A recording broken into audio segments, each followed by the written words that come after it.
"We're not trying to be a General Motors," Honda's then foreign sales manager told the New York Times in 1977, the year after the Accord went on sale. "Our modest goal is simply to become the #1 selling foreign car in the United States." When CD first sampled the new 1983 Toyota Camry, the car hardly felt Japanese. "What we have here is the American car according to Japan," we wrote, "in its purest form ever." The Accord and Camry assimilated into American culture so thoroughly that they have long ceased being foreign at all. They're largely engineered here, built here, and have topped the sales charts here for so long that millennials, post-millennials, and post-post-millennials don't consider them anything but America's most ubiquitous cars. Forget all the other minnows in the sedan mainstream. The Accord and the Camry are the big fish, the rest are swimming hard in their way. And now, for the first time in the Accord's 42 years and the Camry's 35, they're both all new at the same moment. It's a weird sort of convergence. Dumping the K platform on which 3 generations of Camrys have been erected since 2002, the 8th generation Camry adopts the Toyota new global architecture that's already under the current Prius and the goofy CHR and destined to spread like a front-wheel drive epidemic throughout the product line. TNGA is a set of components that can be chopped, channeled, twisted, and fried to support everything from compact sedans to hybrid crossovers. That's practically everything Toyota sells except ladder frame trucks and forklifts.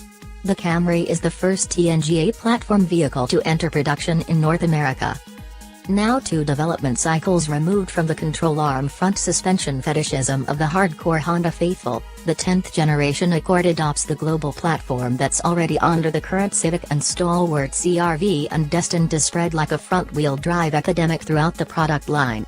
This platform is a set of components that can be chopped, channeled, twisted, and fried to support everything from compact sedans to hybrid crossovers. That's practically every 4-wheel Honda smaller than the Pilot and Odyssey that isn't a side-by-side ATV or a lawnmower. So at their core, the Accord and the Camry emerge from similar corporate product development pools. And, yeah, they're both still front-drive sedans with strut-type front suspensions, electrically assisted rack and pinion steering, and all sorts of electronic whiz-bangery designed to minimize the consequences of a driver's stupidity. But after that, the deviations and deviancies start accumulating.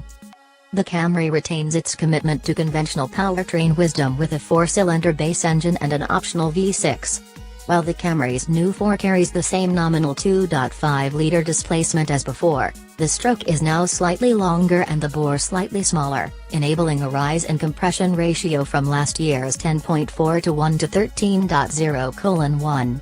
So horsepower is up from 178 to 203, or 206 with the XSE model's quad exhaust tips, and there's an accompanying bump in torque production. The optional dual-injected 3.5-liter V6 also runs a higher 11.8:1 compression ratio and rates at 301 horsepower. The Toyota brand is one of the last strongholds in the United States for natural aspiration. None of its current offerings here is turbocharged or supercharged. And no, Lexus doesn't count.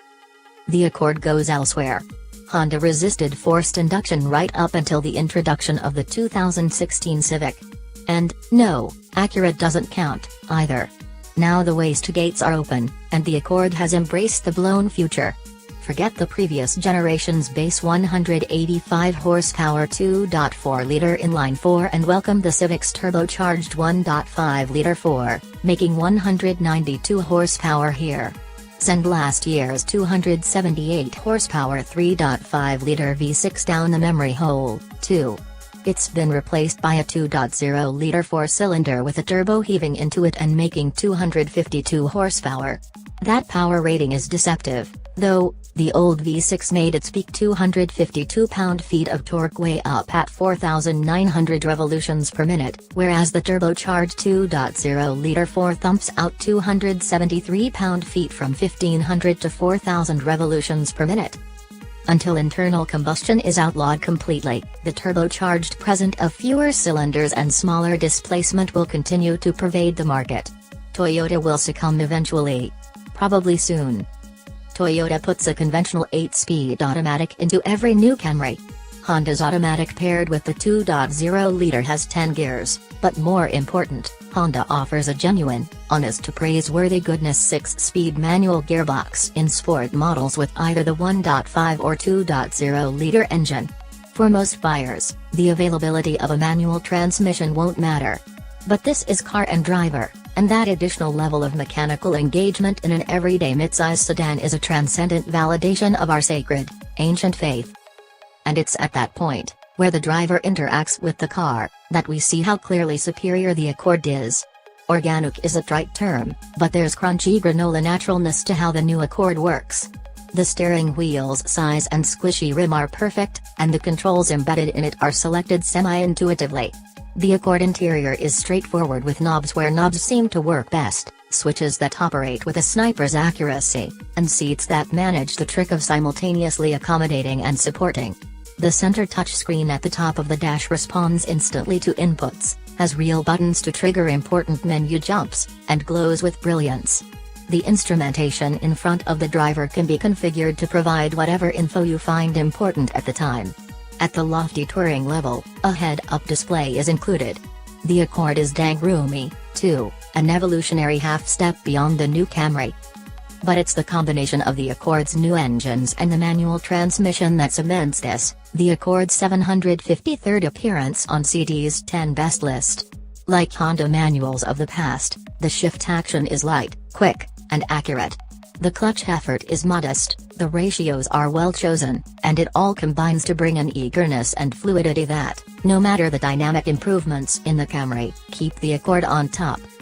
One underappreciated advantage of the turbocharged 4-cylinder engine is that there's simply less weight up front than with a V6. The dimensional differences between the new Camry and the Accord are slight, with the latter's wheelbase only 0.2 inch longer than the former's and its overall length a puny 0.5 inch more than the longest Camry. Yet the Accord Touring 2.0T automatic we had at 10 Best checked in at 3,419 pounds, while the Camry XSE V6 was 3,665 pounds. Opt for the manual transmission in the Accord Sport 2.0T and curb weight drops to 3,276 pounds, which, when compared with the Toyota, is more than an NFL lineman's worth of mass. Of course this is apparent in the driving experience, given that the difference amounts to almost 11% of the Camry's weight. This makes the Camry feel larger, heavier, and slower-witted. The Accord is lithe and lapidary, and hence more fun. But the Accord isn't just better than the Camry. This is a mass-market car selling at a keen price, and a better driving one than many more expensive and pretentious performance cars. It's the unquestioned victor here and everywhere else mid-size, mid-price vehicles may roam.